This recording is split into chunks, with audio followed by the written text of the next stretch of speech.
हाँ दोस्तों, तो आज हम लोग बीपीएससी टीयर 4 का बिहार मध्य विद्यालय, ठीक है, बिहार मध्य विद्यालय कक्षा 6 से 8 हेतु सेट नंबर 4 देखने जा रहे हैं। ठीक है, 3 सेट इस ऑलरेडी अपलोड है, तो जाइए देखिए और अपना एक सीट पक्का कीजिए। ये किसके लिए हैं? तो गणित और विज्ञान के लिए हैं। ठीक है, तो चलिए दोस्तों, इसमें दोस्तों हम क्या करेंगे, जीके, जीएस, करेंट, ठीक है, ये सब देखेंगे हम लोग। इंग्लिश भी देख लेंगे, इंग्लिश और हिंदी है वो भी देख लेंगे। तो चलिए दोस्तों, आज हम लोग आज का अपना सेशन स्टार्ट करते हैं। दोस्तों, आपसे जो इन्फॉर्मेशन शेयर करना है, आप लोग दोस्तों वीडियो को लाइक शेयर नहीं करते हैं, ठीक है, थोड़ा किया कीजिए। ठीक है, दोस्तों ये देखिए पैसेज है, इस पैसेज को केयरफुली पढ़ लेते हैं, उसके बाद इस पर आंसर देते हैं। देखिए, the achievement of science in the 12th century has been very great. Its influence can be felt in every sphere of life, from the small pins and needles to the huge iron sheets and joints. ठीक है, most of the things we require for our everyday use come out of factories where scientific principles are utilized for practical ends.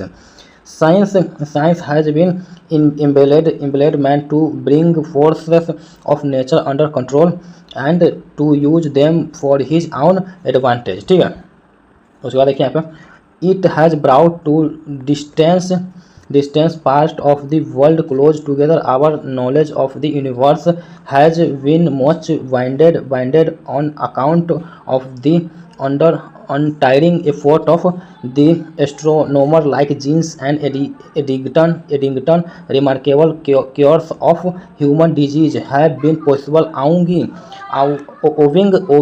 the discovery of some wonderful medicine. ठीक है, तो चलिए उसको इसका one one करके सारे को आंसर देते हैं। देखिए, the man idea of the passage is, तो याद रखिएगा option A, the impact of science can be felt in every sphere of life. ठीक है, उसका नेक्स्ट देखिए यहाँ पर कहा गया है, the mode of approach is, याद रखिए ऑप्शन सी, डिस्क्रिप्टिव।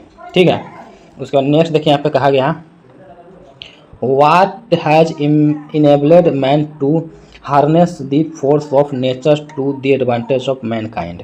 याद है ऑप्शन बी, साइंस। ठीक है, उसके बाद नेक्स्ट देखिए यहाँ पे कहा गया, science has proved to great boon for, याद रखिए ऑप्शन ए, मैनकाइंड। ठीक है, उसके बाद नेक्स्ट देखिए यहाँ पे कहा गया, the most appropriate little for the passage will be, याद रखिए option C, achievement of science. ठीक है, उसके बाद नेक्स्ट देखिए यहाँ पे कहा गया है, नेक्स्ट देखिए यहाँ पे, मदर्स सिस्टर इज, याद रखिएगा option D, more than one of the above. ठीक है, तो मदर्स सिस्टर को क्या कहते हैं? तो मौसी भी कहते हैं, आंटी भी कहते हैं। ठीक है, तो वन ऑफ द एबव हो जाना चाहिए। ठीक है, उसके बाद नेक्स्ट देखिए यहाँ पे कहा गया,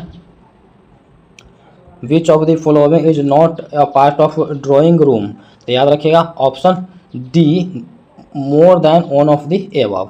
ठीक है, more than one of the above. उसके बाद नेक्स्ट देखिए यहाँ पे, देखिए यहाँ पे ये चक्कर है कि देखिए वॉशिंग मशीन है, तो ये ड्राइंग रूम में नहीं रहेगा, चिमनी भी नहीं रहेगा, सोफा सेट भी नहीं रहेगा। उसके नेक्स्ट देखिए यहाँ पे, fill in the blank, this is dash umbrella, तो याद रखिए ऑप्शन बी, एन अम्ब्रेला। ठीक है, उसका नेक्स्ट देखिए दोस्तों, यही गधांश से गधांश को पढ़ना, उसके बाद इसका आंसर देना होगा। आधुनिक युग विज्ञानियों के नाम से जाना जाता है। आज विज्ञान की उपलब्धि का पताका धरती से आकाश तक फहरा रहा है। उधर विज्ञान की महिमा का प्रचार मनुष्य ने विज्ञान के द्वारा प्रगति को जीत लिया है, प्रकृति को जीत लिया है। मनुष्य ने विज्ञान के द्वारा विद्युत, वाष्प और सौर ऊर्जा और गैस की खोज कर दिवंगतरों में अपनी विजय दुंदुभी बजाकर सारे संसार में एक क्रांतिकारी परिवर्तन ला दिया है। ठीक है, तो याद रखिए ऑप्शन सी, प्रस्तुत गद्यांश का उपयोग शीर्षक है, तो ऑप्शन सी, विज्ञान एक वरदान है। ठीक है, उसके बाद देखिए यहाँ पे कहा गया, देखिए यहाँ पे, विज्ञान की तथ्यात्मक परिभाषा है, याद रखिएगा ऑप्शन सी, क्रमबद्ध, सुसंगठित और प्रयोगात्मक ज्ञान। ठीक है, उसका नेक्स्ट देखिए यहाँ पे कहा गया, दिगंतर का अर्थ है, याद रखिए ऑप्शन सी, सभी दिशाओं में। ठीक है, उसका धरती से आकाश तक पताका फहराना का अर्थ है, याद रखिए ऑप्शन बी, बहुत बड़ी सफलता मिलना। ठीक है, उसके बाद नेक्स्ट देखिए यहाँ पे कहा है, गद्यांश के अनुसार विज्ञान ने मानव जीवन में कौन सा मुख्य परिवर्तन लाया है, याद रखिए ऑप्शन बी, क्रांतिकारी परिवर्तन। ठीक है, उसके बाद देखिए यहाँ पे कहा गया है, देखिए दोस्तों, फिर एक गधांश और इसको पढ़ना होगा, उसके बाद इसका आंसर देना होगा। पर्वतराज हिमालय कुदरत का अद्भुत सौंदर्य है, दुनिया का विशाल पर्वत। हमारे देश के उत्तर में एक सजग प्रहरी बनकर लाखों वर्षों से हरे भरे पेड़ों और 5 पावन नदियों को अपनी गोद में लिए हुए मुस्कुराते हुए खड़ा है। सिंधु, गंगा, सतलज, यमुना और ब्रह्मपुत्र नदियाँ इसी महान पर्वत के सीने को चीरती हुई अलग अलग दिशाओं में बहती हैं। इस पर्वत का विस्तार असम की पूर्वी सीमा से लेकर के कश्मीर की पश्चिमी सीमा तक तकरीबन 2000 मील तक है। इसकी चौड़ाई 186 मील तक है। इसकी चोटियों की ऊंचाई 8200 से 9992 फीट तक है। ठीक है, तो याद रखिएगा दोस्तों। उसके बाद नेक्स्ट देखिए, यहाँ पे इसका वन वन करके सारे को आंसर देते हैं। हिमालय से कितनी नदियाँ बहती हैं? तो याद रखिएगा ऑप्शन सी 5। ठीक है, उसके बाद नेक्स्ट देखिए, यहाँ पे कहा गया कौन सी नदी हिमालय से बहने वाली नदियों में शामिल नहीं है? तो याद रखिएगा ऑप्शन ए गोदावरी। ठीक है, उसके बाद नेक्स्ट देखिए, यहाँ पे कहा गया हिमालय का विस्तार लगभग कितने मील है? याद रखिएगा ऑप्शन ए 2000 मील। ठीक है, उसके बाद नेक्स्ट देखिए, यहाँ पे गद्यांश के अनुसार हिमालय की चोटियों की ऊंचाई कितने फीट के बीच है? तो याद रखिए ऑप्शन ए 8200 से 9992 फीट। ठीक है, उसके बाद नेक्स्ट देखिए, यहाँ पे कहा गया है गद्यांश के अनुसार हिमालय किस दिशा में स्थित है? तो याद रखिएगा ऑप्शन बी उत्तर। ठीक है, उसके बाद नेक्स्ट देखिए, यहाँ पे कहा गया है रिक्त स्थान को भरने के लिए उपयुक्त शब्द का चयन करें। मुझे नैना पर चोरी का डैश है। तो याद रखिएगा ऑप्शन ए संदेह है। ठीक है, उसके बाद लड़का आया इस वाक्य में क्रिया किस काल का बोध करा रही है? तो याद रखिए ऑप्शन ए सामान्य भूत। उसके बाद आंखें फेरना मुहावरे का अर्थ क्या है? याद रखिएगा ऑप्शन ए अपेक्षा करना। ठीक है, उसके बाद दाता शब्द का स्त्रीलिंग क्या है? तो याद रखिए ऑप्शन बी दात्री। ठीक है, उसके बाद नेक्स्ट देखिए, यहाँ पे कहा गया है उसका नेक्स्ट देखिए इसमें से समान वर्तमान काल का उदाहरण कौन सा है? याद रखिए ऑप्शन सी वह कोलकाता जाता है। ठीक है, उसके बाद नेक्स्ट देखिए मोहन एक शीतकालीन लड़का है इस वाक्य में मोहन एक शालीन लड़का है इस वाक्य में शालीन शब्द क्या है? तो याद रखिए ऑप्शन सी गुणवाचक विशेषण। ठीक है, उसके बाद नेक्स्ट देखिए, यहाँ पे कहा गया है नेक्स्ट में देखिए, यहाँ पे कहा गया इनमें से कौन सा शब्द कमल का पर्यायवाची है? तो याद रखिए ऑप्शन डी उपयुक्त में से एक से अधिक। ठीक है, जैसे मान लीजिए कि राजीव व उत्पल। ठीक है, कमल का पर्यायवाची हो जाएगा। ठीक है, उसके बाद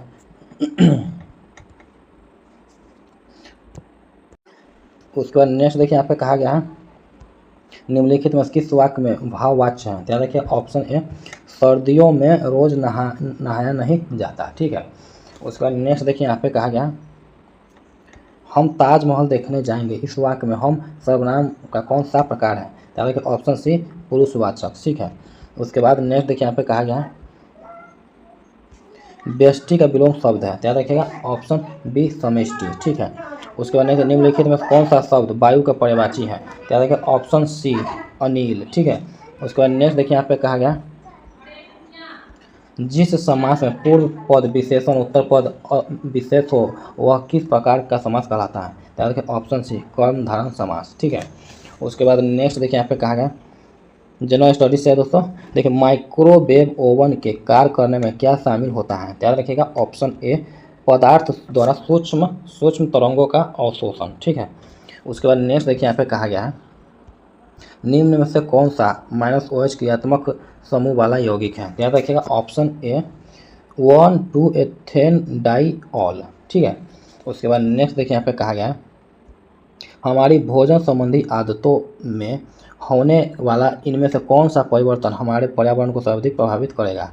याद रखिएगा ऑप्शन सी मांस एवं पशु जनित उत्पादों का त्याग करना। ठीक है, उसके बाद नेक्स्ट देखिए, यहाँ पे कहा गया है इनमें से कौन सी विधि खुले क्षेत्रों में मिट्टी के पवन अपरदन को रोकती है या कम करती है? याद रखिए ऑप्शन है बगीचे के लिए बाड़ के रूप में वृक्षों या बड़ी झाड़ियों का उपयोग करना। ठीक है, उसके बाद नेक्स्ट देखिए, यहाँ पे कहा गया है यदि ओजोन की परत पतली हो जाए तो उसका क्या प्रभाव पड़ेगा?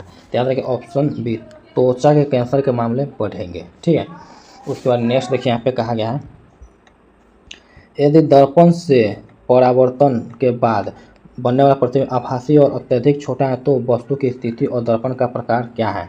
याद रखें ऑप्शन सी अनंत और उत्तल दर्पण। ठीक है, उसके बाद नेक्स्ट देखिए यहाँ पे कहा गया क्या एक्स गुणसूत्र वाले शुक्राणुओं और वाई गुणसूत्र वाले शुक्राणुओं के बीच कोई दृश्य भिन्नता होता है? तो याद रखें ऑप्शन सी नहीं, उनके आकार या गतिशीलता में कोई अंतर नहीं होता है। ठीक है, उसके बाद नेक्स्ट देखिए यहाँ पे कहा गया तांबे के तारों से बनी एक वर्गाकार कुंडली किसी चुंबकीय क्षेत्र में घूर्णन कर रही है, तब कुंडली से प्रेरित धारा की दिशा कितने में एक बार बदलता है? तो याद रखें ऑप्शन ए कुंडली के प्रत्येक आधे परिक्रमण। ठीक है, उसके बाद नेक्स्ट देखिए यहाँ पे कहा गया है हाल ही में चर्च में रहा डायरेक्शनली यूनिरेस्ट्रिक्टेड रे गन और एरे दुर्गा प्रणाली को किसके द्वारा विकसित किया गया? याद रखिए ऑप्शन ए DRDO। ठीक है, उसके बाद नेक्स्ट देखिए यहाँ पे कहा गया उत्तर प्रदेश के किस जिले में जटायु संरक्षण और प्रजनन केंद्र विश्व का पहला एशियाई राज्य गिद्ध संरक्षण केंद्र का उद्घाटन किया गया? तो याद रखें ऑप्शन सी गोरखपुर। ठीक है, उसके बाद नेक्स्ट देखिए यहाँ पे कहा गया 7 सितंबर 2024 को भारत के नए वित्त सचिव के रूप में किसे नियुक्त किया गया है? याद ऑप्शन सी तुहिन कांत पांडे। ठीक है, उसके बाद किस मैथिली साहित्यकार को साहित्य अकादमी युवा पुरस्कार 2024 से सम्मानित किया गया? तो याद रखिएगा ऑप्शन सी रिंकी झा। ठीक है, उसके बाद नेक्स्ट देखिए यहाँ पे कहा गया है देखिए यहाँ पे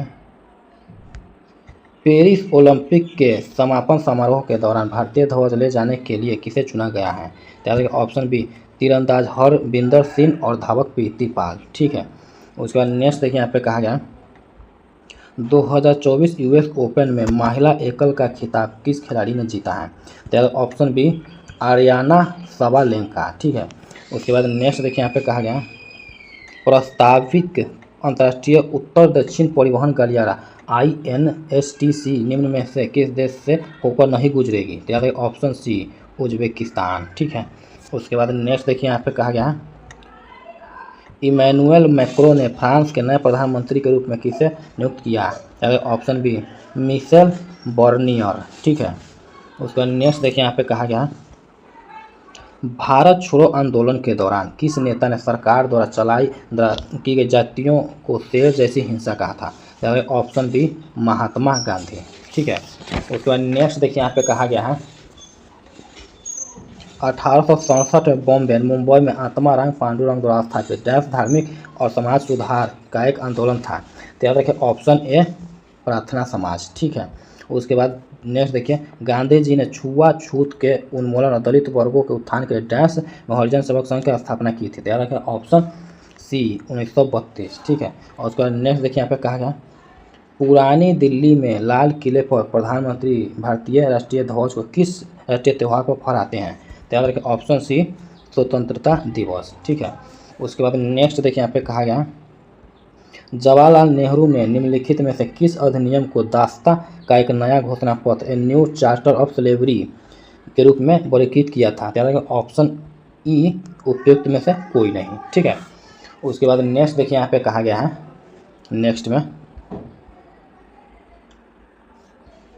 सुरेंद्र नाथ बनर्जी। ठीक है, सुरेंद्र बनर्जी और आनंद मोहन बोस ने वर्ष में इंडियन एसोसिएशन की स्थापना की थी? तो याद रखिए ऑप्शन सी 1876 में। ठीक है, उसके बाद नेक्स्ट देखिए यहाँ पे कहा गया है किस अवधि के दौरान भारत में ब्रिटिश शासन का विरोध करने के लिए खिलाफत आंदोलन और असहयोग आंदोलन का आयोजन हुआ था?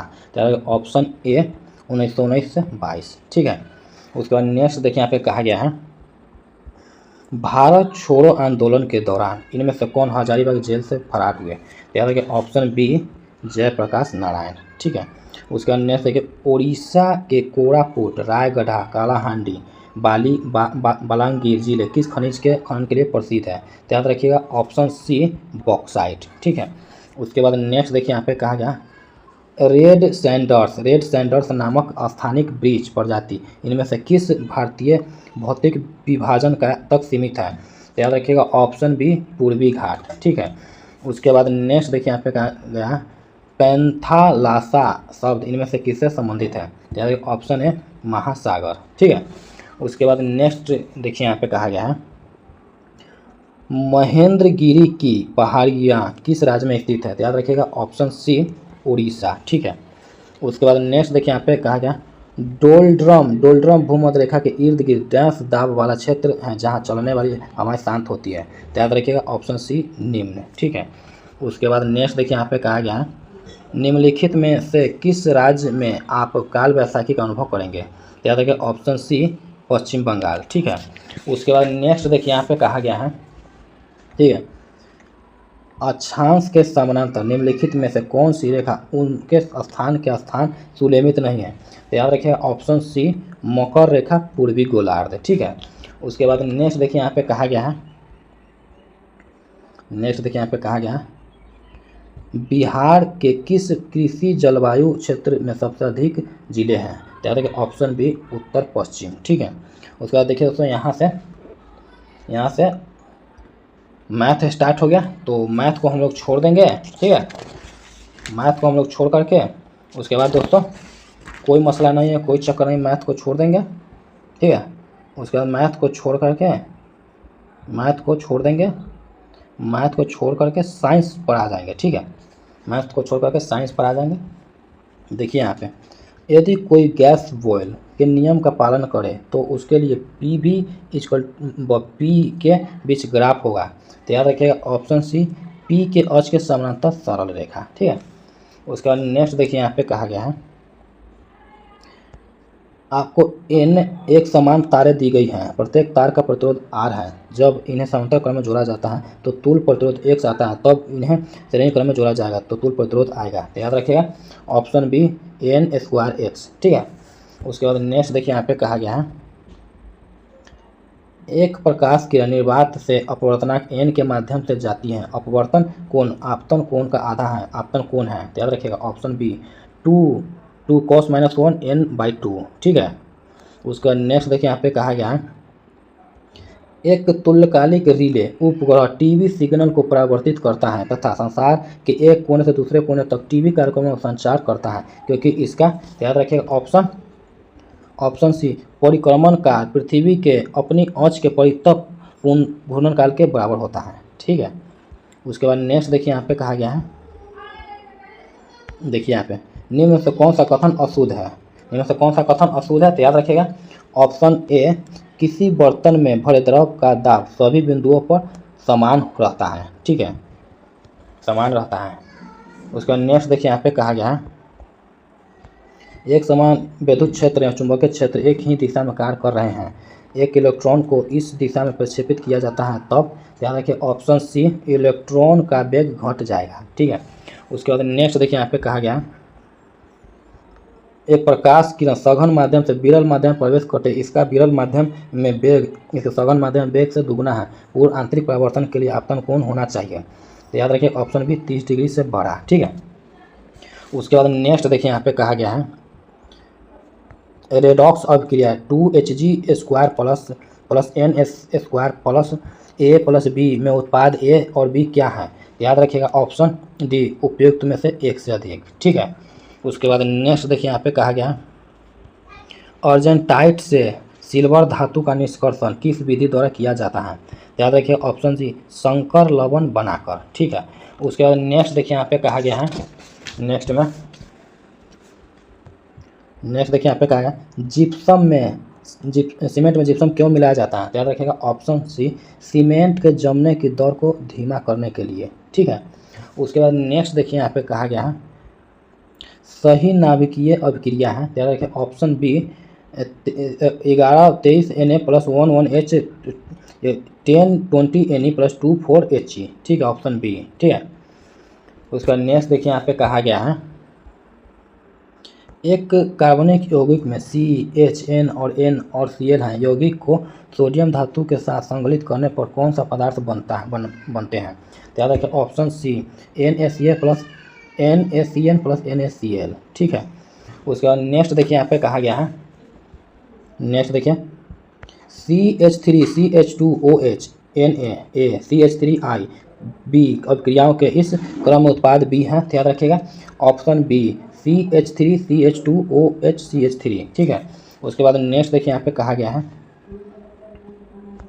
निम्न में से कौन सा क्रम ऑक्सीजन की ऑक्सीकरण संख्या घटने के अनुसार है? तो option A F2O O3 H2O2 NaOCl। ठीक है। उसके बाद नेक्स्ट देखिए यहाँ पे कहा गया है कोशिका चक्र किस क्रम में होता है? तो याद रखें ऑप्शन बी G1S G2M प्रावस्था। ठीक है। उसके नेक्स्ट देखिए यहाँ पे बना है साबुन व सौंदर्य प्रसाधन बनाने में प्रयुक्त होने वाला सुगंधित लाइकेन है। तो याद रखें ऑप्शन ए एबोर्निया तथा रामालीना। उसके बाद नेक्स्ट देखिए यहाँ पे कहा गया है निम्न सही मिलान है। तो याद रखिएगा ऑप्शन ए पान आरोही जड़े। ठीक है। उसके बाद नेक्स्ट देखिए यहाँ पे कहा गया है नेक्स्ट देखिए यहाँ पे यदि समुद्र तट पर रहने वाला कोई व्यक्ति लगभग 8000 फुट ऊंचे पहाड़ पर रहने लगे तो 15 दिन बाद उसके रुधिर में तो याद रखें ऑप्शन बी लाल रुधिराणु अधिक हो जाएंगे तथा हीमोग्लोबिन की मात्रा बढ़ जाएगी। ठीक है। उसके बाद नेक्स्ट देखिए यहाँ पे कहा गया आर्निथिन चक्र में आर्जिनेन एंजाइम का प्रयोग किस कारण चरण में होता है? तो याद रखें ऑप्शन है आर्जिनिन आर्निथिन। ठीक है। उसके बाद नेक्स्ट देखिए यहाँ पे कहा गया यदि नेत्रों के सामने प्रकाश का स्रोत अचानक तीव्र हो जाता है तो याद रखें ऑप्शन सी पुतली सिकुड़ जाएगी। ठीक है। उसके बाद नेक्स्ट देखिए यहाँ पे कहा गया है पराबैंगनी किरणों को जीवों के लिए बहुत हानिकारक माना जाता है। निम्न में से कौन से प्रभाव पराबैंगनी किरणों से होते हैं? तो याद रखिएगा देखिए यहाँ पे चमड़ कैंसर हो जाएगा, डीएनए में परिवर्तन हो जाएगा, सफेद अंधापन हो जाएगा। ऑप्शन डी हो जाएगा उपयुक्त में से एक से अधिक। ठीक है। उसके बाद नेक्स्ट देखिए यहाँ पे कहा गया निम्नलिखित में से कौन सी हरी खाद ग्रीन मैन्योर से के स्रोत है? तो याद रखिएगा ऑप्शन डी उपयुक्त में से एक से अधिक। ठीक है। जैसे देखिए यहाँ राइजोबियम नीले सवाले जो एजोरोबैक्टर ये सारे हैं। ठीक है। उसके बाद नेक्स्ट देखिए यहाँ पे कहा गया निम्नलिखित में से कौन सा पदार्थ ठीक है सार्वत्रिक तापन उत्पन्न करने में योगदान नहीं करता है? तो याद रखिए ऑप्शन है सल्फर डाइऑक्साइड तथा नाइट्रोजन के ऑक्साइड। ठीक है। उसके बाद नेक्स्ट देखिए यहाँ पे कहा गया ट्रिपल एंटीजन एक वैक्सीन है जो निम्न में से किसकी रोकथाम के लिए दिया जाता है? तो याद रखिएगा ऑप्शन बी टिटनस खांसी डिप्थीरिया। ठीक है। उसके बाद नेक्स्ट देखिए यहाँ पे कहा गया है ठीक है कंडरा जोड़ती हैं तो किसको? तो ऑप्शन सी पेशी को हड्डी से। ठीक है। उसके बाद है हीरे को पारदर्शी तेल में डुबाने पर उसकी चमक पर क्या प्रभाव पड़ता है? तो याद रखिए ऑप्शन है कम कर देता है। ठीक है। उसके बाद नेक्स्ट देखिए यहाँ पे कहा गया है जब बॉल और विस्थापन एक ही दिशा में होते हैं तो वस्तु की गतिज ऊर्जा पर क्या प्रभाव होता है? तो याद रखें ऑप्शन ए बढ़ती है। ठीक है। उसके बाद नेक्स्ट देखिए यहाँ पे कहा गया पृथ्वी के चारों ओर घूम रहे एक कृत्रिम उपग्रह के अंदर एक स्प्रिंग बैलेंस लटका हुआ है। यदि 1 किलोग्राम द्रव्यमान का एक पिंड इससे लटका दिया जाए तो इसका पाठ्यांक क्या होगा? तो याद रखिएगा ऑप्शन ए 0। ठीक है। उसके बाद नेक्स्ट देखिए यहाँ पे कहा गया है यदि आपके पास ग्लिसरीन मिट्टी का तेल सरसों का तेल और पानी जैसी तरल पदार्थ उपलब्ध हैं यदि प्रकाश की किरण इनमें से किसी माध्यम में एक कोण पर प्रवेश करती हैं तो सबसे अधिक विक्षेपण किसमें होगा? तो याद रखें ऑप्शन ए ग्लिसरीन। ठीक है। उसके बाद नेक्स्ट देखिए यहाँ पे कहा गया है एक गोला 4 असमान भागों में फट जाता है निम्नलिखित में से कौन सा संरक्षित है? तो याद रखिएगा ऑप्शन सी संवेग। ठीक है। उसके बाद नेक्स्ट देखिए यहाँ पे कहा गया है कौन सा नीला लिटमस को लाल कर देगा? तो याद रखिएगा ऑप्शन बी HCl। ठीक है। उसके बाद नेक्स्ट देखिए यहाँ पे कहा गया एसिड की क्षमता किसके क्रम में बढ़ती है? तो याद रखिएगा ऑप्शन है HF HCl HBr HI। ठीक है। उसके बाद नेक्स्ट देखिए यहाँ पे कहा गया मानव मस्तिष्क के निम्नलिखित में से किस भाग में श्वास को नियंत्रित करने का केंद्र स्थित होता है? तो याद रखिए ऑप्शन है मेडुला ऑब्लोंगेटा। ठीक है। उसके बाद नेक्स्ट देखिए यहाँ पे कहा गया है पार्श्विका फुफ्फुस का आवरण का निम्नलिखित में से कौन सा भाग मानव डायफ्राम की ऊपरी सतह को कवर करता है? तो याद रखिए ऑप्शन सी डायाफ्रामिक फुफ्फुस। ठीक है। उसके बाद नेक्स्ट देखिए यहाँ पे कहा गया है निम्नलिखित में से कौन सा एंटीऑक्सीडेंट नहीं है? याद रखिए ऑप्शन सी सैकेरिन। ठीक है। उसका नेक्स्ट देखिए यहाँ पे सेंट्रियोल किस प्रकार के प्रोटीन से बना होता है। तो याद रखिए ऑप्शन डी उपयुक्त में से एक से अधिक। ठीक है, उसके बाद नेक्स्ट देखिए यहाँ पे कहा गया है, नेक्स्ट में इनमें से कौन सा हार्मोन पार्श्व नवार्से द्वारा स्रावित होता है। तो याद रखिए ऑप्शन सी ऑक्सीटोसिन। ठीक है, उसके बाद नेक्स्ट देखिए यहाँ पे कहा गया है, दिल की धड़कन निम्न में से किससे शुरू होती है। याद रखिए ऑप्शन बी SA नोड। उसके बाद नेक्स्ट देखिए यहाँ पे कहा गया, हृदय की धड़कन में आवेगों के संचरण का सही मार्ग निम्न में से कौन सा है। याद रखिए option B SA node, AB node, HIS कुरंजिनी फाइबर का बंडल है। ठीक है, उसके बाद नेक्स्ट देखिए यहाँ पे कहा गया है, निम्नलिखित में से कौन सी संरचना मनुष्य में रक्त को एक दिशा में प्रवाहित करती है। तो याद रखिएगा ऑप्शन ई उपयुक्त में से कोई नहीं। ठीक है, तो दोस्तों आज हम लोगों ने, ठीक है, आज हम लोगों ने BPSC टीचर का, ठीक है, क्लास 6 to 8 के लिए, ठीक है, सेट नंबर 4 देखा। ठीक है, 3 सेट इस पर ऑलरेडी अपलोड है, तो जाइए देखिए, अपना एक सीट पक्का कीजिए। ठीक है, तो चलिए दोस्तों मिलते हैं नेक्स्ट वीडियो में, तब तक के लिए।